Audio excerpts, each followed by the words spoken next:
ఒకే ఒక పరిమాణము కావాలని కదా గురుగారు. అతడు ఇచ్చుచునే ఉండవలేను, మనం పుచ్చుకుంటూనే ఉండవలేను, అప్పు తీరకనే ఉండవలేను. దీనిని కొలుచుడుకు గాని లెక్కించుడుకు గాని సాధ్యము కాని పరిమాణం అని ఇదివరకే నియమించితని శ్రద్ధగా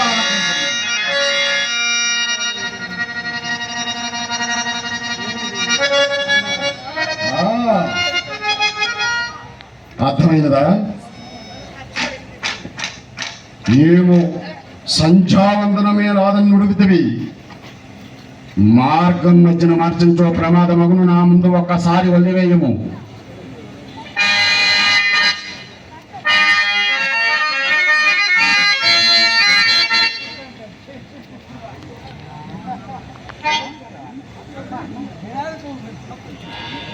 పెద్దలు పూజలు కళాభిమానుడు ముర్జువాడ గ్రామ వాస్తవ్యులు శ్రీపాన రమణ గారు కళాభిమానుడు నన్ను నాకు అభినందించి నాకు ఒక 50 రూపాయలు కానుకగా ఇచ్చినారు. వారికి మా కళాభివందనములు. జై భవాని.